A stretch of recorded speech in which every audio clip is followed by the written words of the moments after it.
Good afternoon. Thank you for joining us. Our remarks today will include forward-looking statements, including those regarding our future operating results and financial condition, such as our outlook for the next year, our business strategy and plans, market growth, and our objectives for future operations. Actual results may vary materially from today's statements.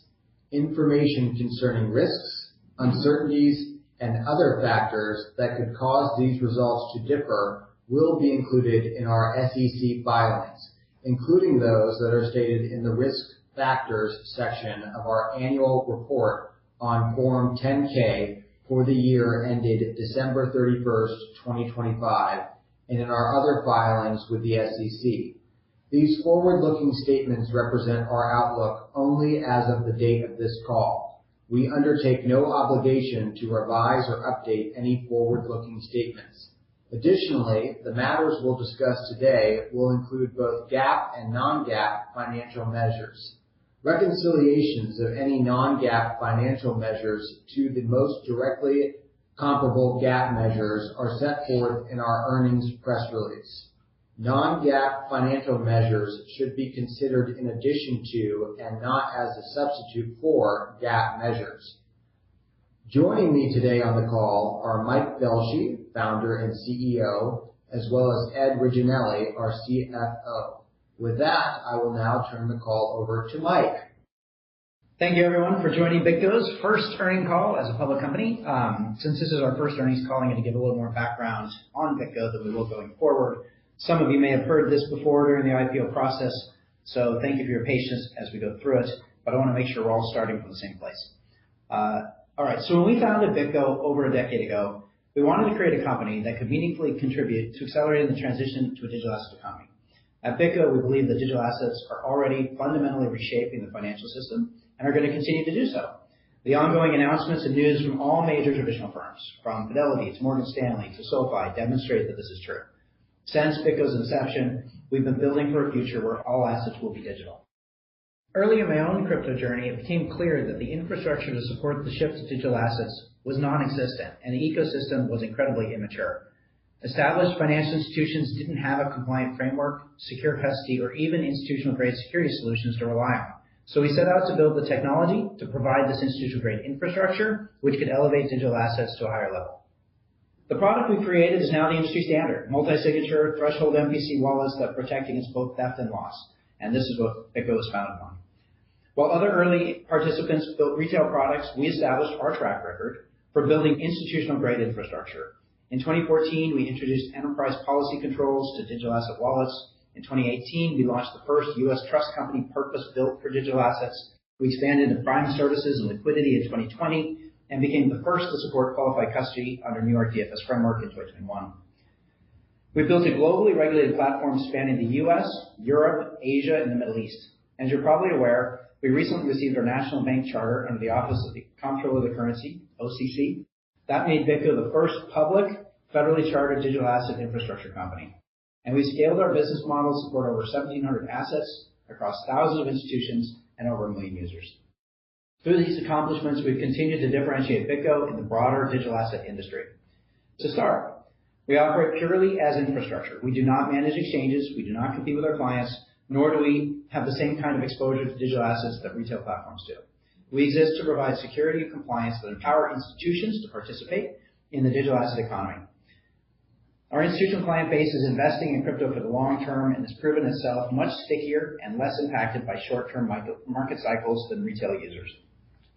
It's also important to note that we didn't enter this industry during or because of a hype cycle. We were built and battle-tested through many market cycles, fulfilling a growing and enduring need for our clients. Bottom line, Bitgo today is the digital asset infrastructure company, powering institutions, platforms, and nations redefining the global economy, and we stand apart as the premier infrastructure provider. So you can think of us a bit like a hyperscaler for digital assets. We're a one-stop shop, multi-product platform with institutional-grade infrastructure and mission-critical reliability that our partners can build and scale on regardless of where that takes us globally. We believe that no other company can provide the streamlined and comprehensive suite of solutions that we do. Institutions have been forced many times to piece together providers, opening themselves up to operational risk and increased inefficiency. Our vertical platform was built with security as the foundation and provides wallets, qualified custody, trading, staking, lending, settlement, and compliance tools, all within one unified, scalable infrastructure. Starting with wallets, these are developed in-house and integrated across our platform, driving client stickiness. We operate regulated trust entities globally and provide qualified custody under the most stringent and rigorous regulatory frameworks in the world. Our Go network allows clients to settle assets 24 hours a day, 7 days a week directly from cold storage, which is a significant differentiator. The liquidity services we offer enable institutions to trade, stake, borrow, and lend without commingling assets. We're proud to have one of the largest institutional staking platforms in the world. Finally, we also provide infrastructure as a service capabilities. This includes token management, stablecoin issuance, and crypto as a service.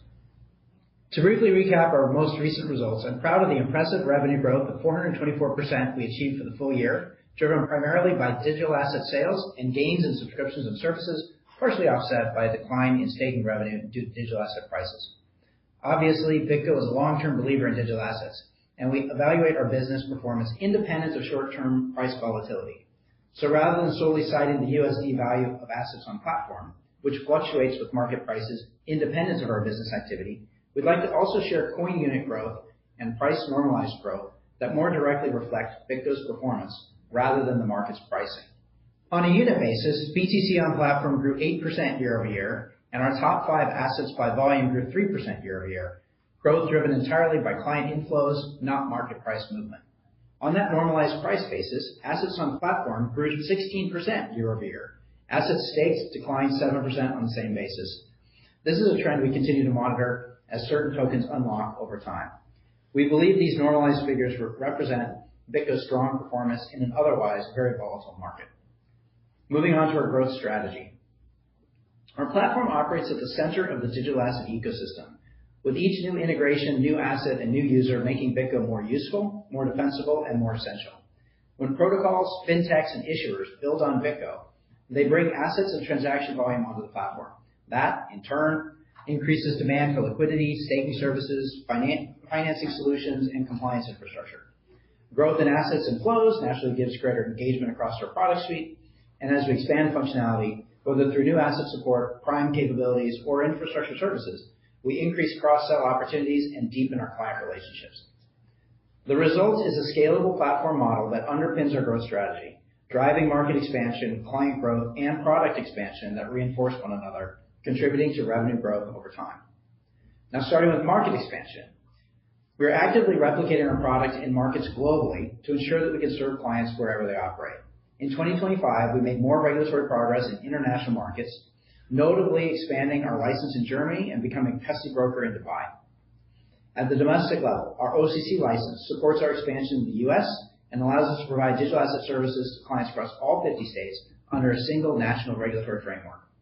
In 2026, we are actively expanding into additional regions with several new licenses and registrations already in progress in India, South Korea, the UK, and the Cayman Islands. We see the biggest opportunity for expansion this year in the APAC region, which represents a significant share of global crypto liquidity and has already established regulatory frameworks for digital asset custody and infrastructure. These markets are seeing increased engagement from banks, asset managers, and family offices exploring digital assets, stablecoins, and tokenized financial products. Because Bitgo already has a strong presence across several of these hubs, we're well positioned to support institutional clients and adoption as it accelerates demand for regulated client custody, settlement, and prime services. On to client growth. We've seen tremendous growth in our client base over time due to a number of factors. In 2025, we saw benefits from expanding internationally, which has helped us win more global clients. In 2026, we are focused on expanding Bitgo's role in institutional market infrastructure by increasing our market share in OTC and derivatives while continuing to build next-generation wallet capabilities. At the same time, we're also investing in agentic wallet infrastructure that enables programmable, automated interactions with digital assets, supporting more sophisticated trading, settlement, and treasury use cases for institutional clients. Finally, product expansion. During the first half of 2025, we launched our stablecoin as a service and our crypto as a service. We started as the issuer for USD1, which has grown to over $5 billion in market cap since its launch, making one of the fastest growing stablecoins of all time. We also announced recently that SoFi selected Bitgo's Stablecoins as a Service platform for their SoFi USD stablecoin. Further, we started off 2026 with the launch of our derivatives business, which we believe substantially improves our trade offerings for 2026. So far, we've seen roughly $3 billion in notional trading volume and over $3 million in revenue. We also see opportunities to expand our lending and trading offerings, as well as enter in tokenized equities, as real-world asset tokenization has surpassed $25 billion as of July 2025. Looking ahead, we believe growing regulation of the digital asset industry in the U.S., as evidenced by the passage of the Genius Act and ongoing discussions on the Clarity Act, positions us well to increase our total addressable market. As more regulation is in place, we expect to see more traditional firms come to us looking to get involved in the digital asset industry with solutions that are secure and safe. We're seeing this now with our ecosystem team in support of the Canton Network, a blockchain designed for traditional finance, where Bitgo has been the sole qualified custodian for some time. All these efforts will help power our product expansion strategy. We also secured exciting partnerships in 2025 that meaningfully raised our profile, including with Fidelity and BitMine. We started 2026 off strong. We're supporting Investify with nationwide digital asset investing for banks and credit unions. We're selected for custody and staking with Fidelity's Solana ETF, as well as being named for their Bitcoin ETF. And we are accelerating our global ETF partnership with 21 Shares. This is a particularly exciting opportunity as we've seen the ETF client count grow over 200% year over year. Finally, we can't ignore what's coming with tokenized equities. We see several models emerging to tokenize traditional U.S. equities, and all of them require the infrastructure that Bitgo has been building. We're proud to be the custodian on the Figure platform, which launched earlier this year to directly issue equities on blockchain through Figure's open network. To conclude, I'm proud of our achievements in the fourth quarter and full year 2025, and I'm incredibly excited about the start of our journey as a public company. Being public adds another layer of rigor to our business as we continue to operate with transparency and security. We also believe that access to public markets reinforces Bitgo as the steady state infrastructure player for institutions. I'm confident Bitgo is uniquely positioned within the crypto industry as the digital asset infrastructure company, and we have the right strategy in place to drive growth and deliver significant value for our shareholders. Finally, I want to thank the Bitgo team for their continued hard work and dedication to our company and mission that's made executing our IPO and achieving our strong financial results possible. I now turn over to Ed. Thank you, Mike, and thank you all for joining us today. Before reviewing our financial performance, I'd like to build on Mike's discussion of Bitgo's growth drivers and connect it to how we generate revenue. Bitgo makes money through 5 revenue drivers: digital asset sales, staking, subscriptions and services, stablecoin as a service, and interest income. Starting with digital asset sales, we offer a secure, seamless liquidity solution that simplifies the complexities of digital asset trading. Our revenue reflects the total trading volume generated when the company acts as principal, executing trades on behalf of clients through relationships that Bitgo has with various third-party liquidity providers and exchanges.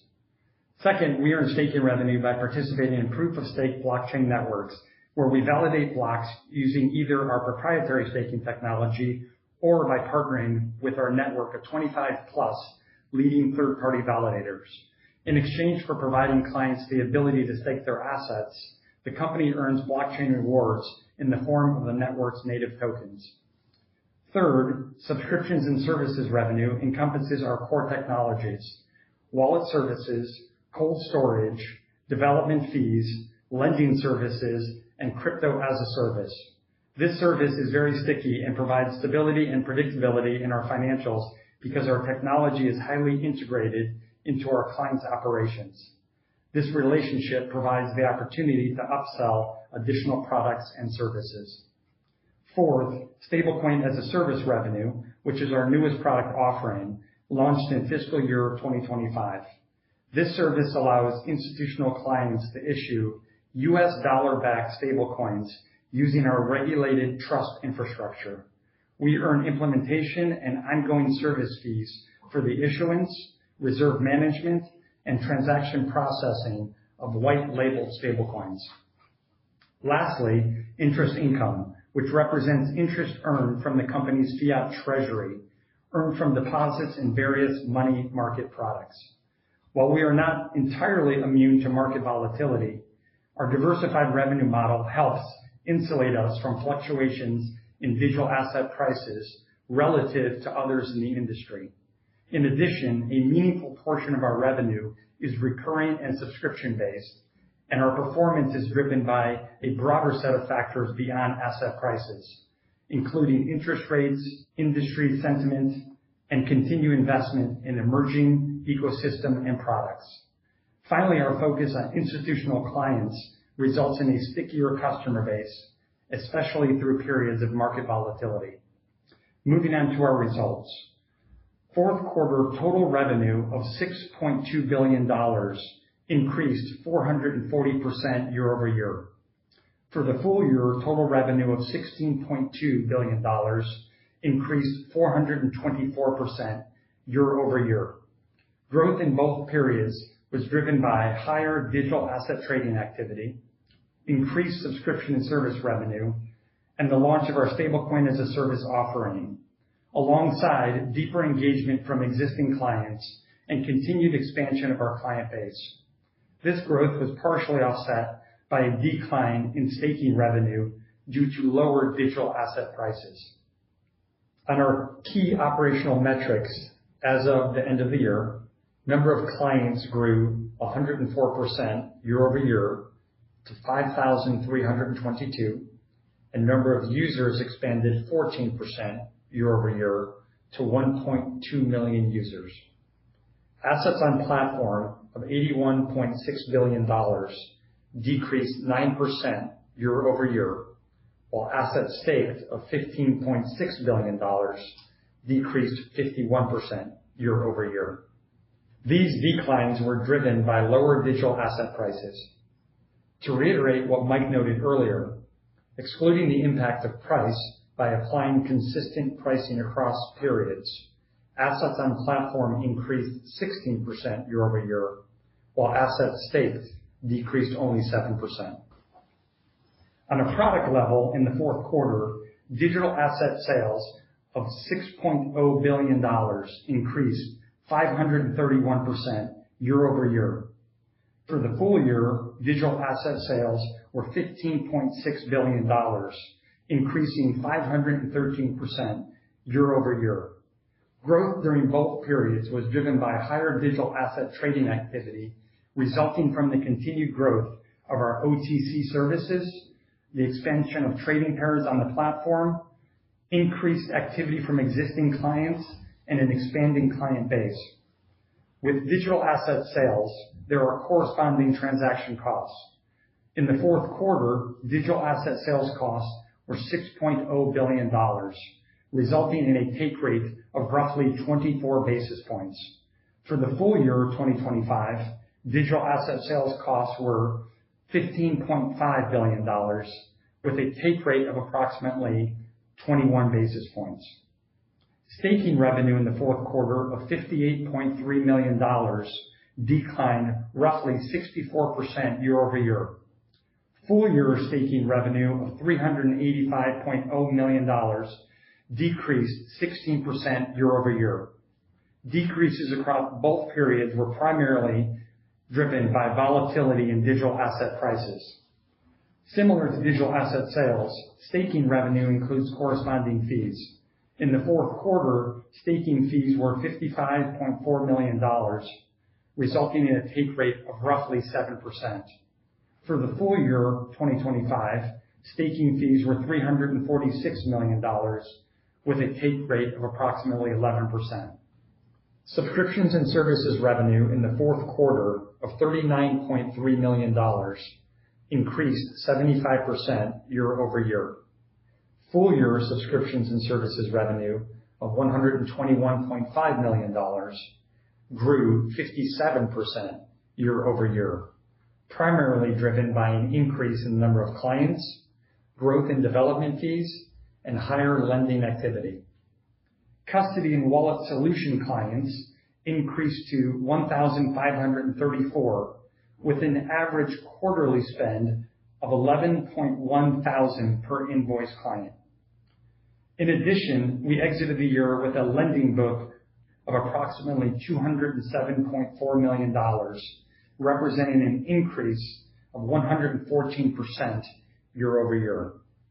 Stablecoin as a service revenue was approximately $26.6 million in the fourth quarter, with a take rate of approximately 20 basis points on assets under management. For the full year, revenue totaled $66.7 million, with a take rate of approximately 16 basis points on assets under management. As a reminder, this service was launched in fiscal year 2025. Finally, interest income was $0.5 million in the fourth quarter, up 34% year over year.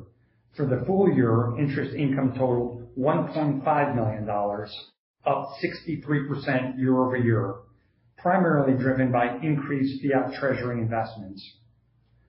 Total expenses were $6.2 billion for the fourth quarter and $16.1 billion for the full year, principally driven by digital asset sales costs, staking fees, and stablecoin sponsor fees, as referenced earlier. Fourth quarter compensation and benefits were $27.9 million, up roughly 19% year over year, and $104.2 million for the full year, up 30%, driven largely by continued investment in our engineering and commercial teams. Fourth quarter general and administrative expenses were $24 million, up 29% year over year, and $76 million for the full year, up 44% year over year, primarily reflecting increased third-party costs associated with our IPO initiative, higher legal expenses, and variable costs tied to customers and revenue growth. Net loss in the fourth quarter was $50 million compared to a net income of $129.4 million in the prior year. Net loss for the full year was $14.8 million compared to net income of $156.5 million in the prior year. Losses in both periods were primarily driven by unrealized losses on the company's digital asset treasury due to falling digital asset prices. Fourth quarter adjusted EBITDA of $12.1 million increased 188% year over year, while full year adjusted EBITDA of $32.4 million grew 904% year over year. We believe we are in the early stages of growth, and our priority is to accelerate revenue while expanding our product capabilities and global footprint. We will continue to make disciplined, long-term investments to support these objectives, even if they temper near-term profitability. Fourth quarter diluted loss per share was $1.03 compared to prior year earnings per share of $1.07. Full year diluted loss per share was 38 cents versus earnings per share of 90 cents in the prior year. Moving on to our balance sheet. Our balance sheet remained strong as we ended the year with $318.5 million in total equity. Our balance sheet includes a Bitcoin Treasury strategy under which we retain Bitcoin received or acquired in the ordinary course of business and at times allocate cash flows to purchase additional Bitcoin. We remain confident in this strategy and our long-term approach remains unchanged. Looking ahead, we are committed to a balanced capital allocation strategy over the long term. As we invest to grow the business, we will remain disciplined in the way we allocate capital and operate as a business in order to minimize risk and maintain liquidity. As of December 31st, 2025, total diluted shares outstanding were 119.9 million shares. As a reminder, we issued an additional 11 million shares in our January 2026 IPO. We hold no long or short-term debt on our balance sheet since any borrowings are primarily used to fund our lending business and are on a demand basis. Now turning to expectations for the first quarter of 2026. We've been operating as a publicly listed company for about 10 weeks, and while the quarter is not complete yet, we want to be transparent and share insights into the current market conditions. The macro environment in the fourth quarter was challenging, and those conditions have carried into the first quarter. Digital asset prices have remained under pressure, and geopolitical tensions in the Middle East have added additional volatility. These macro conditions, along with the decline in digital asset prices, have a direct impact on our revenue streams. We are not immune to these dynamics. With that said, our underlying unit-based metrics remain healthy, our client pipeline is strong, and the structural demand for our platform remains intact. As Mike noted, we are executing on our 2026 growth strategy and continue to see strong growth in our client base and pipeline. In our trading business, we expect strong year-over-year growth in the first quarter compared to Q1 2025, supported by the momentum built during fiscal year 2025. We launched our derivatives business in the first quarter of 2026. As spot trading volumes have declined from the fourth quarter of 2025 amid lower digital asset prices and market volatility, client interest in derivatives has increased as a way to generate yield and provide market downside protection. Please note that a portion of our existing spot trading activity is transitioning to derivatives. While spot trading volumes are reported on a gross basis, derivative trading is reported on a net basis. Other areas to highlight include continued growth in our stablecoin as a service business, where assets under management exceeded $5 billion during the first quarter, alongside the addition of new notable clients utilizing the service. We expect solid year-over-year growth in subscriptions and services in the first quarter compared to Q1 2025.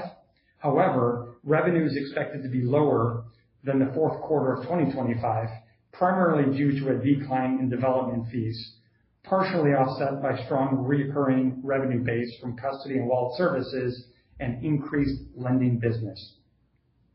Staking fees, which are most directly impacted by digital asset prices, are expected to be significantly lower in the first quarter compared to Q1 2025 and down sequentially from Q4 2025. However, we anticipate a meaningful improvement in take rate relative to Q4 2025, driven by the onboarding of a significant token. Bitgo has been around since 2013, and we have experienced many different market environments over the years. I remain confident in our ability to weather the current dynamic macro environment, as our near-term opportunities are strong, underpinned by a deep client pipeline and several active projects. With a constructive and evolving regulatory backdrop, we continue to see strong momentum and remain positive on the digital asset industry as a whole. To close, we are pleased with our strong fourth quarter and full year 2025 results, which position us well to continue executing on our long-term growth strategy. We remain confident in our ability to drive client growth, asset growth, and product expansion, and to deliver long-term value for our shareholders. Thank you for joining us today. I'll now turn it over to the operator for our Q&A session. We will now begin the question and answer session. Please limit yourself to one question and one follow-up. If you would like to ask a question, please press *1 on your telephone keypad. To withdraw your question, press *1 again. Please pick up your handset when asking a question. If you are muted locally, please remember to unmute your device. Please stand by while we compile the Q&A roster.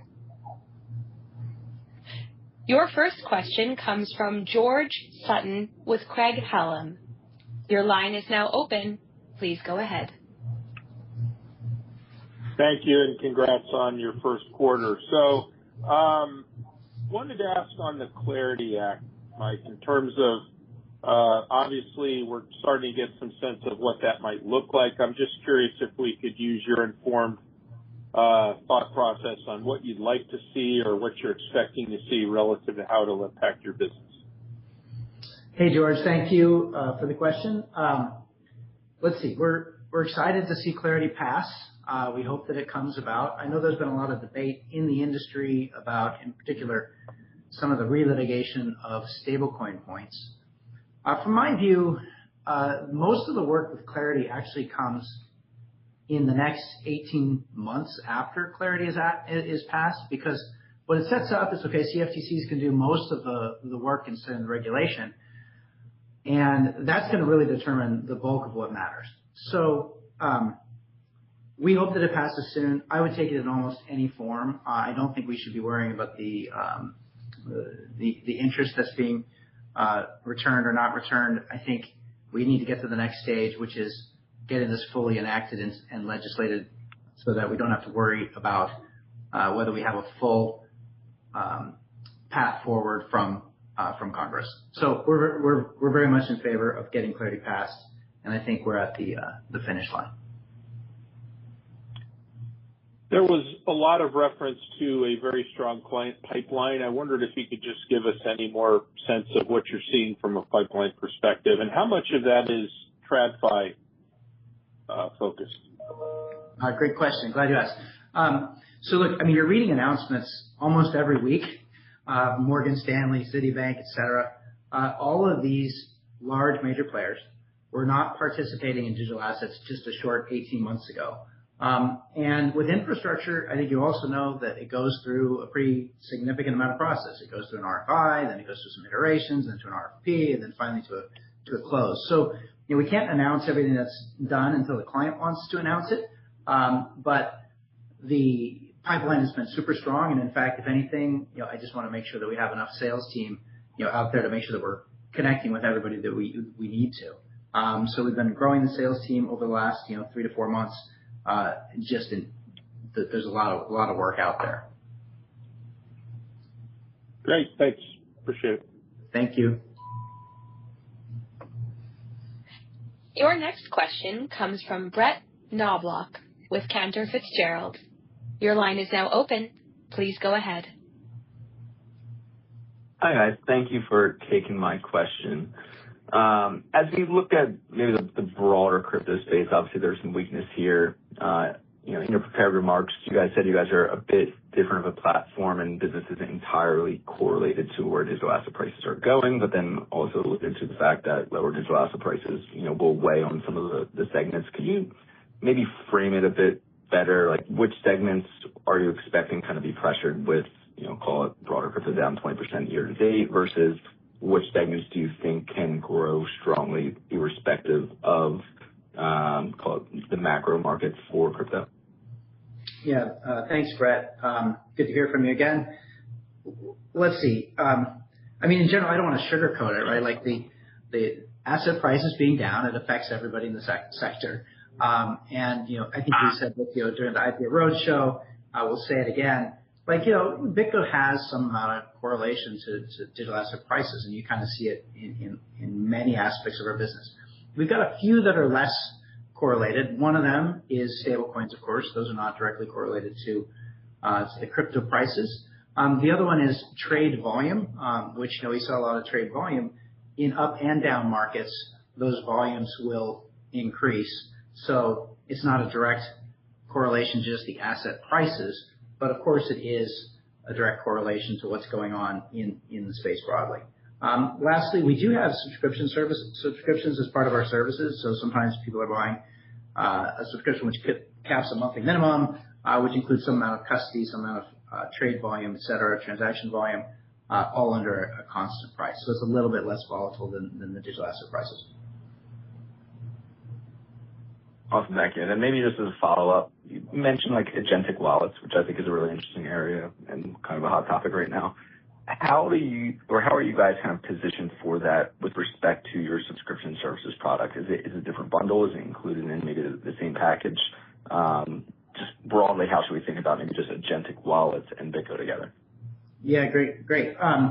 Well, actually, we think the product offering that we have is really well suited actually for all of the agentic needs and capabilities. So we got our MCP server up. By the way, we've seen it, like where AI picks up on that and is able to help put together products and code around it.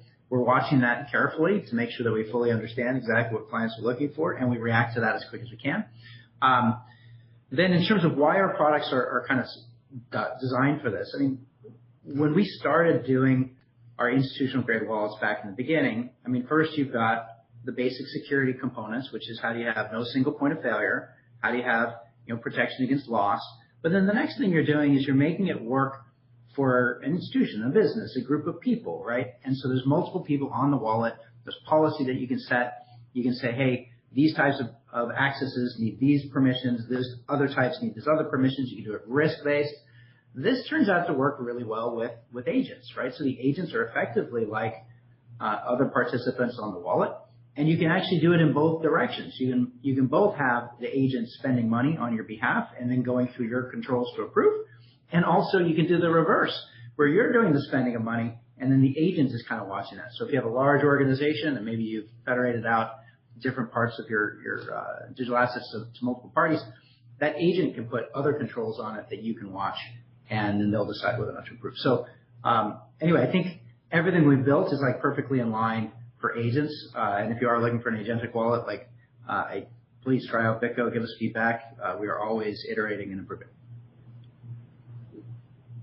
Awesome. Thank you, Mike.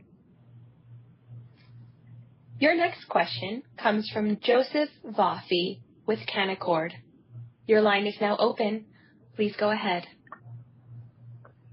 Hey guys, good afternoon. Congrats to you and to Bitgo on getting to this stage of the journey in the company's evolution.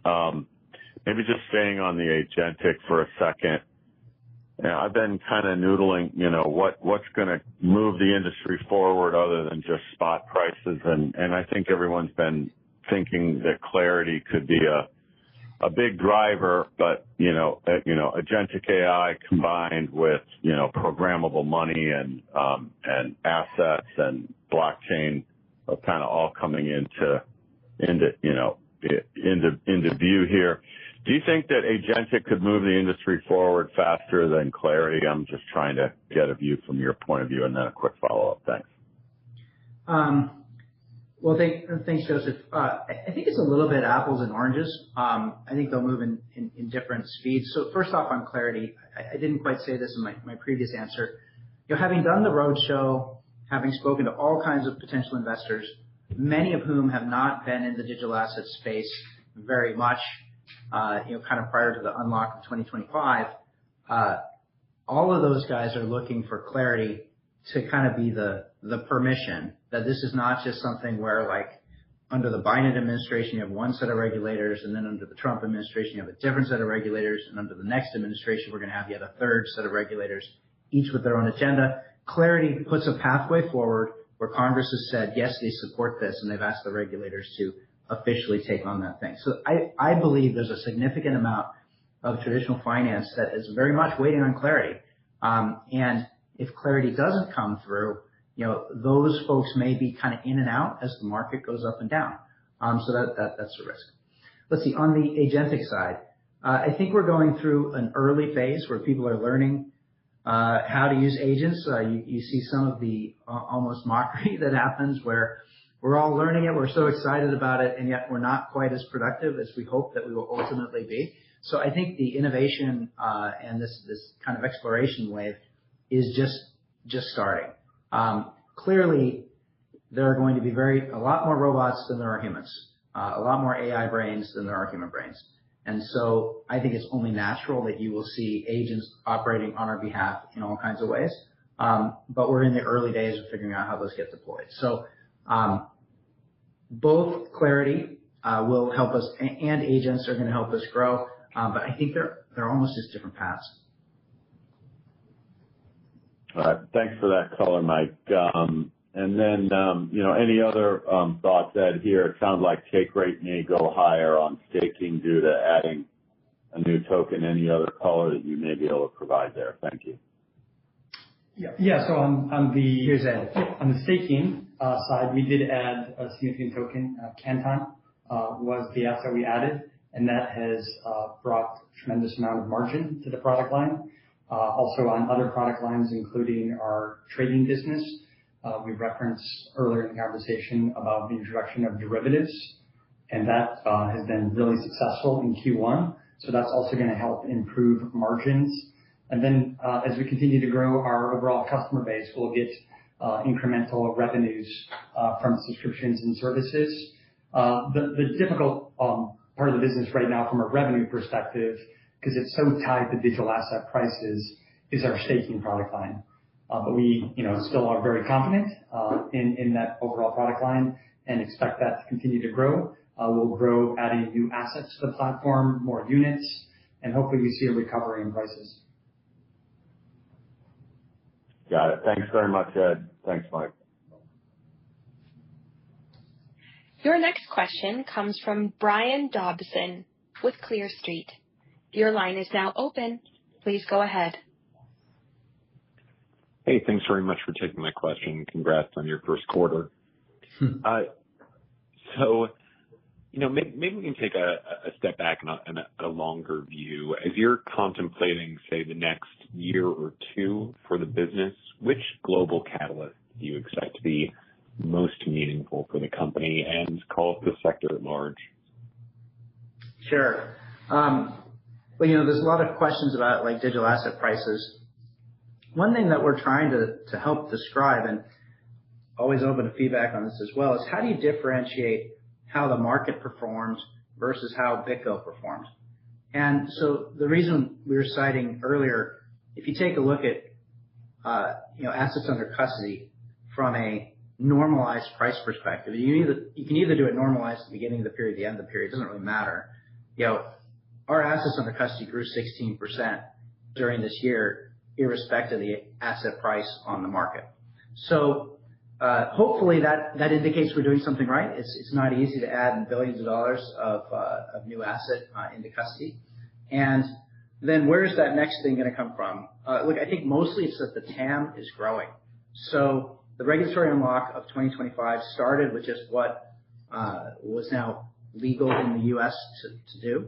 The second unlock is the increase of participants in the space. And so kind of back to that comment earlier about pretty much every traditional financial firm has a significant investment in digital assets going right now. You've heard me say this before, Larry Fink of BlackRock says every asset, every bond, every token is going to be digitized.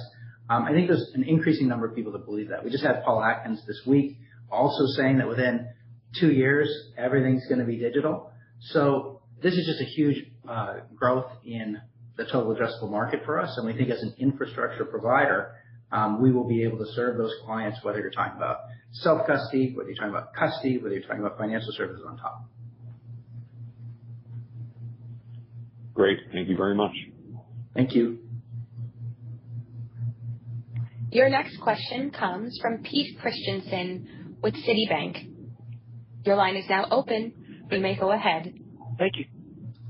Good evening. Congrats, Mike and Ed Baylor, on the successful IPO. I wanted to ask about attach rates.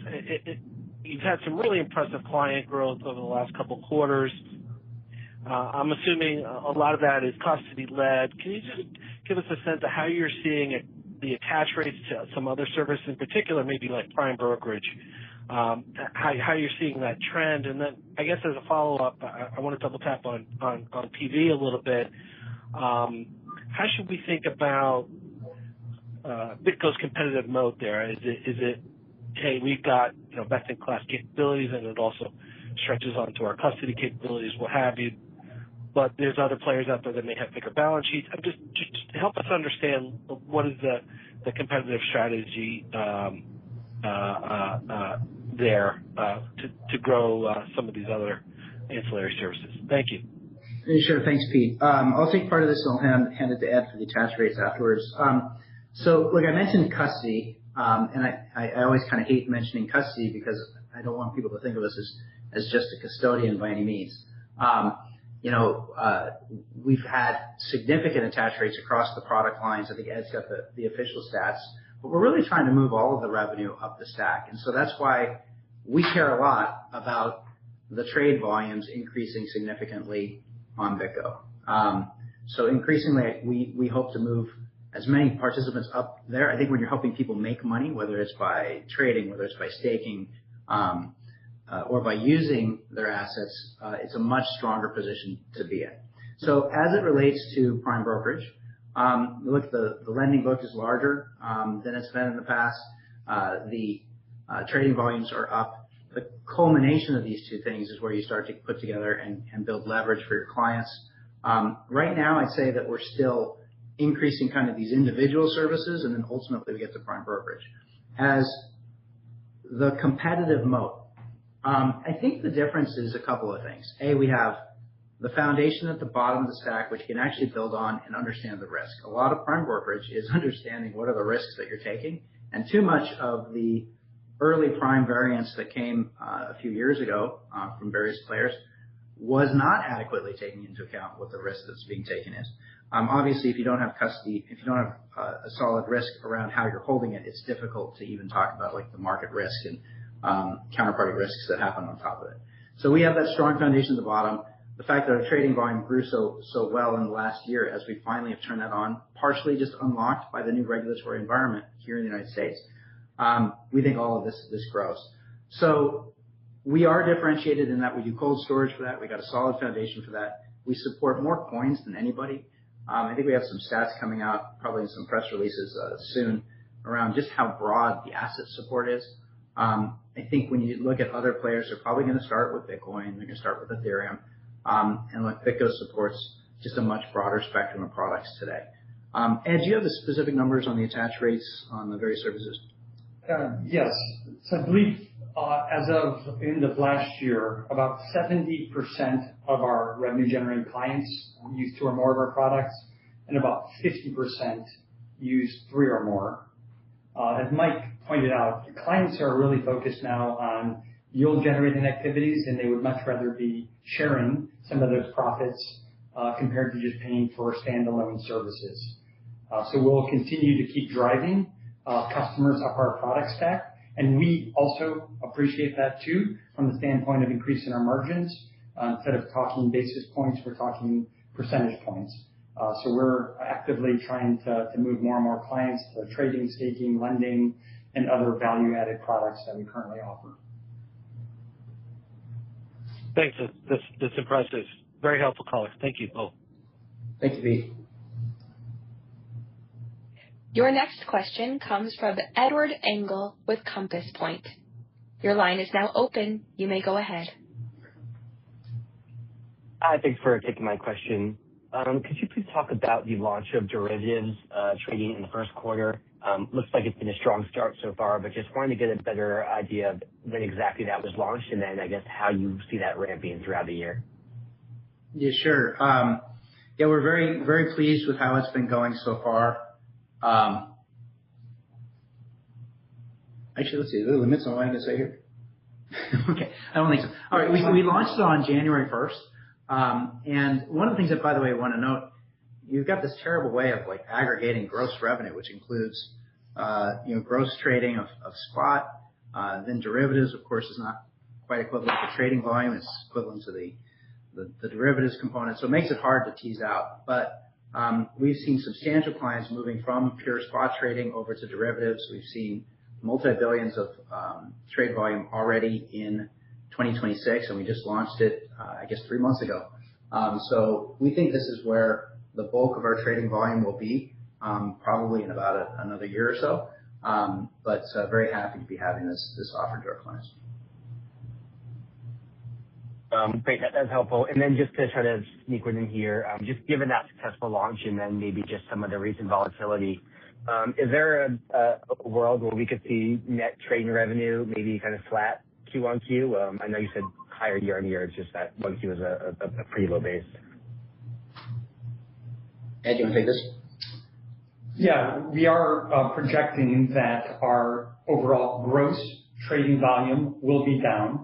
On a net basis, we will also be down quarter on quarter, but we'll be up substantially versus Q1 of 2025. Q4, we appreciated the benefit of a lot of digital asset trading companies treasury companies that came to the platform, and we had a tremendous amount of volume through them. What we've seen there is behavior changing. Those same clients are now using our derivative products, looking for yield, looking for market protection.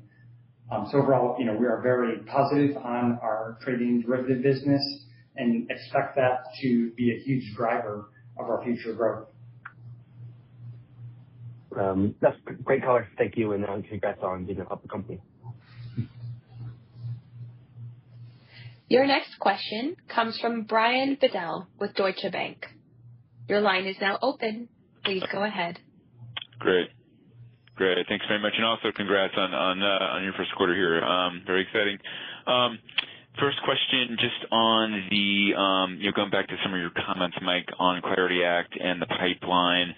How do you see that progressing during the year? Obviously, you mentioned the Clarity Act can be an unlock for traditional finance firms, and the pipeline's strong coming into 1Q. But do you see this being actioned upon relatively quickly if just the act passes?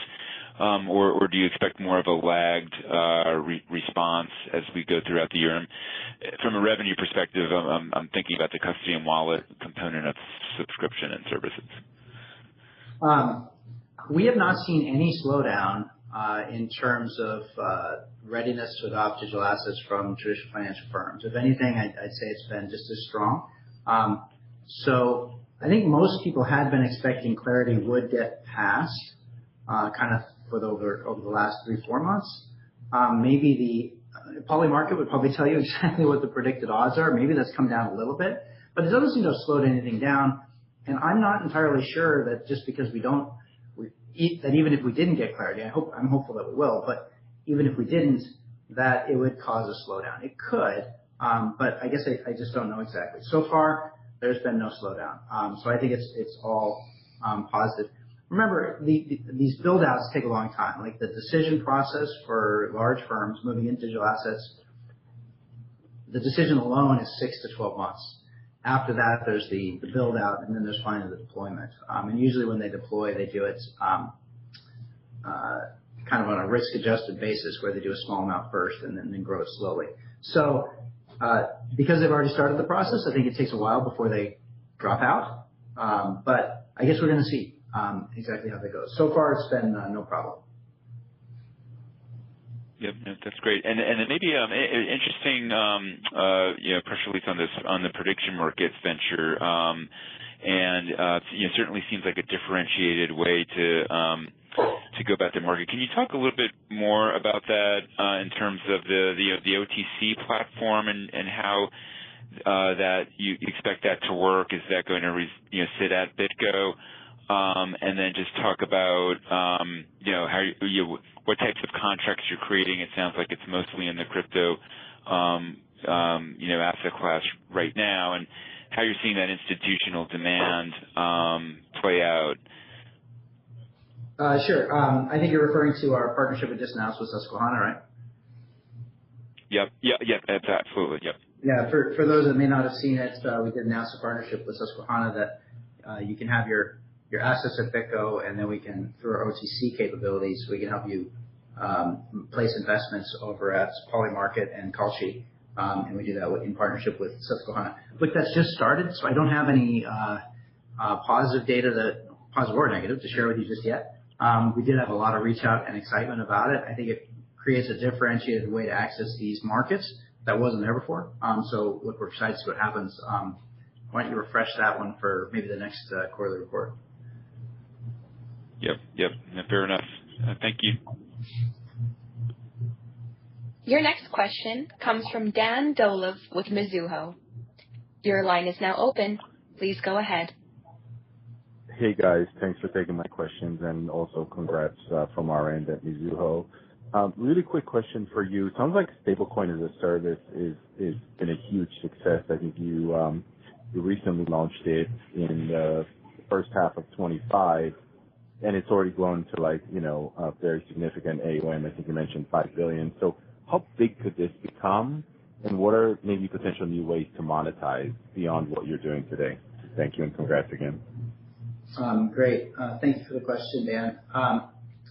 So we started with USD1 last year. We helped them get from zero to fully launched in about 6 weeks on top of the Bitgo Stablecoins as a Service product. It's a modular service, so you can kind of pick and choose some of the components that go into that.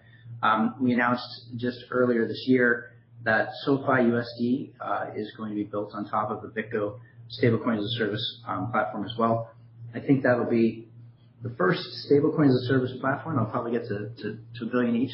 SoFi is not there yet, but I think it'll be the next one. We think this is a tremendous opportunity. Look, stablecoins are super easy for pretty much everybody in finance to understand. And in terms of payments, it's just better. I know there's some debate that's going on at the Clarity Act, whether or not interest gets passed or not. There's a tremendous amount to be done here. So as the payment rails change, that changes how people are moving money, locally and internationally, especially if you ever try to wire money internationally, it's very hard. People are opting to use stablecoins. You're going to start hearing regular people outside of the business talking about, hey, I want to use some Tether to send some money to a supplier across the globe. These are real things that are going to happen. At Bitgo, we've got increasing improvements around what we call our mint and burn dashboard, our ability to convert between these stablecoins. So we're going to have kind of an explosion of different stablecoins available, and people might have some USDC, but they want to move it to USD1. They got some USDT, but they want to move that to SoFi USD. And on the banking side, we haven't even seen the tokenized deposits quite come live yet. If you read up on the SoFi dollar, you can see how they're addressing the combination of both tokenized deposits and stablecoins. So I think we're in the early innings here. I think it's going to completely revolutionize how we're doing payments. I think you're going to see it used for settlements kind of everywhere, and then that'll carry over, hopefully, into our Go network in the coming quarters. Yeah, we agree with that. Well, great stuff. Thanks again. Thanks, Dan. Your next question comes from Chris Brendler with Rosenblatt Securities. Your line is now open. You may go ahead. Hey, thanks, and good afternoon. I'd also add my congratulations on your first quarter out of the gate. I wanted to ask about the OCC approval process. I think it's now complete, but what does that mean for your business, and sort of which areas can you leverage that new charter? And it seems like it's somewhat unique as well, so it could be a competitive advantage, at least in the near term. I'd love to get a little more color there. Thanks. Yeah, thanks, Chris. For those that didn't notice, we did get converted over to the OCC national charter, so it's Bitgo Bank and Trust at this point, and it's been huge for our business, actually. Now, interestingly, from an operational point of view, we've been ready for this for quite some time. You probably know we operate multiple regulated custodians around the planet. We've had a couple in the U.S. We have Switzerland, we have Germany, we have Dubai, we have Singapore, coming hopefully in 2026 in South Korea. So we've built a playbook for how you run these that incorporates, of course, all of the U.S. things that you would expect, but also all of the things from other regulatory regions, et cetera. And I think we've got the most robust custodial platform of anybody in terms of being on top of all the regulatory components. Just being able to call yourself Bitgo Bank and Trust, actually you're speaking the language of traditional finance. You say the word Bitgo, it doesn't say bank in it, and people don't quite know exactly what that is. Believe it or not, that does matter. But overall, you can't get a more respected regulatory framework, so it's been great. And of course, it cuts out any ambiguity. I see a few different states are looking to potentially try to regulate stablecoins in their own way, and we could end up with kind of the money transmission licenses of the states, but now played out for crypto or played out for stablecoins. And by having that national charter, we are immune from that. So it's very good for our business. It's very good for our clients. And I'm proud that it shows that the Bitgo team has met the highest standards that are required. And one last thing that's interesting, we are a fiduciary for our clients' funds that are held at Bitgo Bank and Trust. And when you take a custodial duty over 100% reserve accounts, like what we do, that's fiduciary. Interestingly, when you go to roll up to your bank, he's not a fiduciary to you. It's a depository. It's a different relationship. So we think this is the right relationship for holding on to billions and billions of dollars of assets. Our clients do seem to value it, and it's been really good. One last thing, our crypto as a service product has really taken off in 2026 already. We signed more new clients on crypto as a service this year than we did all of last year, and we're only 3 months in. I think the OCC charter had a lot to do with that. That's fantastic, and really looking forward to seeing how that progresses throughout the year. A separate question, sort of related to the last question, which is on the stablecoin as a service. Really great to see the SoFi news. I would love to hear, just that pipeline, because it feels like stablecoins is an area where it's not as impacted by crypto asset prices volatility. It's not as impacted by the regulatory environment since Genius Act is already done, although the interest exemption, that fight might have a little bit of impact. But I'd love to see, more and more stablecoins being issued through Bitgo. How does that pipeline look as you enter 2026? Yeah, there's been a number of others. We haven't mentioned them as much because they're not as big of brands, but FYUSD launched on top of Bitgo stablecoins as a service, as well as a few others. There's a healthy pipeline more. Also, the conversion component between all these different stablecoins is an area that we've been growing partnerships with some of the existing players, everywhere from PayPal to Fidelity. Then, in terms of how this grows, there's an interesting point that goes with clarity. If you're not allowed to get interest on stablecoins, then it kind of encourages everybody to want to be an issuer. Imagine, your role as a bank or a business. You've got, some distribution channel of parties, and you want to use stablecoins. You got two choices: either use an existing stablecoin, in which case somebody else gets all the interest, or you build your own, and then you get to participate and figure out how you're going to use the interest that you get off of the reserves. And a lot of parties that have an existing distribution channel, of course, they want to tap into that.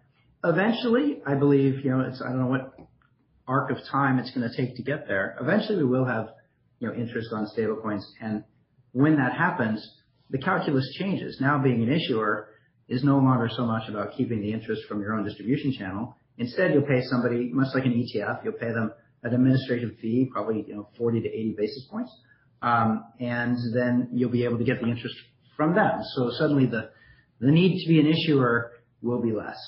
So it's an interesting place where I think, on one hand, we here at Bitgo are very much in favor of, yes, you should be able to provide interest on stablecoins, and that should be the way it works.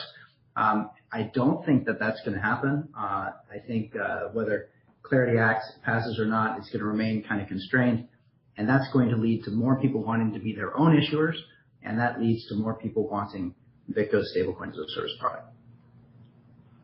Yeah, that's what I was thinking as well. So interesting times. Thanks so much, Mike. All right, thank you so much. Thank you for your participation. That is all the time we have today for the question and answer session. I will now turn the call back to Mike Belshe, founder and CEO, for closing remarks. Thank you, everybody, for joining us today. Appreciate your interest and support of Bitgo. Thanks, everybody, for saying congratulations. I think it's not entirely necessary, but it is appreciated. The entire team here at Bitgo works super hard. We've been doing it for 12 years. The people feel we're on a mission to really change the way the financial system works, and we're really proud to be a part of it. So thank you, and look forward to keeping in touch with all of you on this journey. This concludes today's call. Thank you for attending. You may now disconnect.